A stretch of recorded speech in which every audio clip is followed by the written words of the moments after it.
قرآن مجید کا جب ایک طالب علم مطالعہ کرتا ہے تو آپ نے وہاں دیکھا ہوگا، ہم عام طور پہ اپنی گفتگو میں بلکہ بچوں کو تلقین بھی کرتے ہیں کہ بات ریزننگ سے کرو، استدلال سے کرو، اس کا آرگومنٹ کو نمایاں کرو۔ کوئی 100 سے زیادہ مقامات ہیں یا قسمیں کھائی گئی ہیں۔ یہ اسلوب بھی آج کے زمانے میں جب ایک طالب علم اس کو کھول کے پڑھتا ہے تو بہت ہی اجنبی اسلوب لگتا ہے کہ آپ قسم کے ذریعے کیسے کوئی چیز منوا سکتے ہیں، اور ان لوگوں سے جو آپ کے آرگومنٹ کو یا خود پیغمبر کو نہیں مان رہے، اور قسمیں بھی جو کھائی جا رہی ہیں وہ مثلا انجیر کی قسم کھائی جا رہی ہے، زیتون کی قسم کھائی جا رہی ہے۔ تو یہ تو چلیں، آپ کی وہ بات تو سمجھ میں آتی ہے کہ آج بھی ہم اسی پہلو کو لے کر آتے ہیں جب بادشاہت یا تصور کو دیکھتے ہیں، محلات پانی بہہ رہا ہے، لیکن انجیر و زیتون شاید اس زمانے میں بہت اہمیت ہو۔ آج کے دور میں مجھے آپ زیتون کی قسم کھا کے بتائیں تو کیا میرے لیے اس میں مانی؟ دیکھیے، یہ بھی وہی بات ہے کہ قرآن مجید جس زبان میں گفتگو کرتا ہے، جو اسالیب اس نے اختیار کیے ہیں، جو اس کے زمانے میں بات کرنے کا انداز تھا، اس کو ہم اپریشیٹ نہیں کرتے۔ قسم کا اسلوب اصل میں شہادت اور گواہی کے لیے اختیار کیا گیا ہے۔ یہ آپ کو قدیم ترین ادب میں ملے گا۔ آپ عہد عتیق کے خطباء کو اگر پڑھیں گے تو وہاں پر بھی یہ انداز آپ کو ملے گا۔ اس وقت بھی صورتحال یہ ہے کہ اچھے ادب میں یہ اسلوب اختیار کیا جاتا ہے گواہی کے لیے۔ جب آپ کہتے ہیں کہ میں شہیدوں کے خون کی قسم کھاتا ہوں، تو اس کا کیا مطلب ہوتا ہے؟ یعنی آپ اصل میں اس تعلق کو بیان کرنے کے لیے اس کی شہادت پیش کر رہے ہوتے ہیں۔ تو یہ شہادت یا گواہی پیش کرنا ہے، اور یہ استدلال کی بڑی لطیف قسم ہے جو قرآن مجید نے اختیار کی ہے۔ اچھا، اسی وجہ سے میں نے اپنے ترجمے میں، اور میرے جلیل القدر استاذ امام امین حسن اصلاحی نے بھی اپنے ترجمے میں اس میں شاہد ہے، گواہی دیتا ہے، یہ اسلوب اختیار کر لیا ہے، اس لیے کہ موجودہ زمانے کے لوگ اس سے پوری طرح واقف نہیں ہیں۔ تو یہ وہ قسم نہیں ہے کہ جو میں آپ کبھی کھاتے ہیں، یہ در حقیقت کسی چیز کو اعلیٰ ادبی اسلوب میں گواہی کے طور پر پیش کرنا ہے، شہادت کے طور پر پیش کرنا ہے۔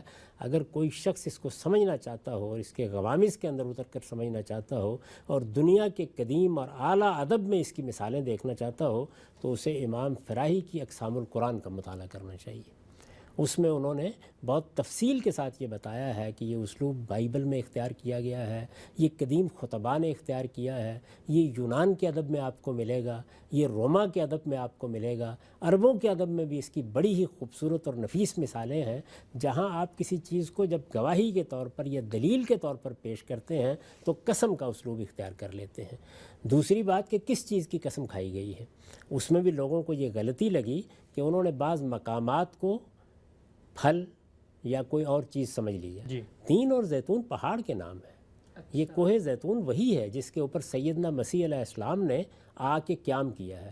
وہ جب وہ اپنے وطن ناصرہ سے آئے اور آ کر یروشلم میں انہوں نے داخل ہونے کا فیصلہ کیا، تو اسی پہاڑ کے ذریعے سے وہ نیچے آئے، اور یہیں پر وہ تین کے نام سے گاؤں ہے کہ جس گاؤں میں انہوں نے آ کے وہ گدی منگوائی ہے جس کے بچے کے اوپر وہ سوار ہو کے یروشلم میں داخل ہوئے ہیں۔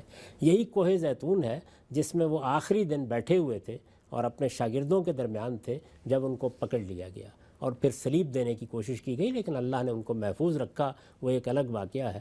تو بہرحال یہاں تین اور زیتون سے مراد یہ ہے، یہ مقامات کے نام ہے، یہ وہ انجیر نہیں ہے اور یہ وہ زیتون نہیں ہے جس سے عام طور پر لوگ پھل کی حیثیت سے واقف ہیں۔ تو آگے دیکھا قرآن مجید نے خود بتا دیا ہے کہ یہ مقامات کے نام ہیں، والتین والزیتون وطور سینین وہذا البلد الامین۔ تو اگر آپ غور کر کے دیکھیں تو اس کے اندر بہت ہی بلیغ اسلوب میں ذریت ابراہیم کے مختلف مقامات ہیں، ان کی شہادت پیش کی گئی ہے، اور اس میں ترتیب سعودی اختیار کی ہے۔ یعنی اگر آپ غور کریں اور دیکھیں کہ کیا خوبصورت انداز سے یہ بتایا کہ سیدنا مسیح علیہ السلام کی دینونت کا ظہور تینوں زیتون سے ہوا، اسی طریقے سے موسیٰ علیہ السلام کی جو دینونت برپا ہوئی اس کا ظہور طور سینا سے ہوا، اور رسالت میں آپ صلی اللہ علیہ وسلم سے پہلے سیدنا ابراہیم علیہ السلام جو آپ کے ابو الآباء ہیں، انہوں نے جب یہاں ابتدا کی تو یہ کیا تھا؟ بلد امین یا مکہ۔ تو در حقیقت یہ مقامات کے نام ہیں، لوگوں نے ان کو پھلوں کے نام سمجھ لیا۔ اس میں دیکھنا چاہیے استاد امام کی تفسیر کو لوگ دیکھیں، میں نے بھی اس کو واضح کرنے کی کوشش کی ہے۔ تو قرآن مجید میں اس طرح کے جو بعض اسالیب ہیں اس میں لوگوں کو مشکل پیش آئی، اور اس کی وجہ یہی ہے کہ وہ یہ سمجھ نہیں پائے کہ تاریخ کے کس پہلو کا یہاں حوالہ دیا جا رہا ہے۔ ٹھیک۔ اچھا خان صاحب، خاتمے کی طرف بڑھتے ہیں۔ یہ بتائیے گا کہ آپ سے اگر یہ پوچھا جائے کہ ایک مسلمان والد یہ چاہتا ہے کہ اس کا بچہ قرآن مجید کے اس اسٹائل، اس اسٹرکچر، اس جانرا، اس ڈکشن، اس اسلوب بیان کی ندرت کو اپریشیٹ کرے، تو کیا وہ میتھڈالوجی یا لاہ عمل ہے جو وہ بچپن سے اختیار کرے؟ کیا اس کو فطرت کی آغوش میں رکھے، اس کو قدیم جو تمدن ہے قبائل کا اس کی تاریخ پڑھائے، کیا وہ چیز ہے، کیا وہ نصاب ہے جس کے ذریعے سے جب وہ شعور کی عمر کو پہنچے تو قرآن کے یہ مضامین اور اسلوب اس کو اجنبی محسوس نہ ہو؟ یہ دنیا کے ہر علم، ہر ادب میں دو رستے اختیار کیے جاتے ہیں. ایک یہ ہے کہ جو اہل علم ہیں وہ کس درجے میں اس کو اپریشیٹ کرتے ہیں. ہر آدمی کو آپ کسی فن یا کسی علم یا کسی ادبی چیز کا عالم نہیں بنا سکتے، اس کی کوشش بھی نہیں کرنی چاہیے. یعنی کچھ لوگ ہوں گے جو کسی کتاب کو یا کسی علم کو یا کسی ادبی چیز کو اس کے اصل معیار پر جا کر اپریشیٹ کریں گے. اب ان کے ذریعے سے اس بات کی شرح و تفسیر ہونی چاہیے، اس کی تعلیم کا بندوبست ہونا چاہیے. تو جہاں تک بچوں کا تعلق ہے ان کو فطرت سے تو ضرور آشنا کرنا چاہیے، اس لیے کہ اگر وہ فطرت سے آشنا نہیں ہے تو وہ خدا کو پہچاننے میں بھی دقت محسوس کریں گے. اگر اپنے گرد و پیش میں انسان آنکھ کھولے، شعور کی عمر کو پہنچے اور صرف انسانوں کی بنی ہوئی مصنوعاتی کو دیکھے تو وہ خدا کو کیا پہچانے گا؟ اسے آسمان دکھائیے، سمندر دکھائیے، پہاڑ دکھائیے، اس کو لے جائیے اور دکھائیے کہ کس طریقے سے سبزہ اگتا ہے اور کس طریقے سے پھل نکلتے ہیں. میں نے دیکھا ہے بہت سے ایسے بچے ہیں ساری زندگی شہر میں رہے، ان کو یہ معلوم ہی نہیں ہے کہ یہ پھل کھاتے ہیں وہ ان کے درخت کتنے خوبصورت ہوتے ہیں، ان میں خوشے کیسے نکلتے ہیں، ان میں شگوفے کیسے پھوٹتے ہیں، اور اس میں کس طرح کی ندرتیں اس کائنات کا خالق دکھاتا ہے. وہ تو دکھانا ہی چاہیے لازماً، لیکن کسی اعلیٰ درجے کی کتاب کی اپریسیشن یہ ہر آدمی نہیں کرتا.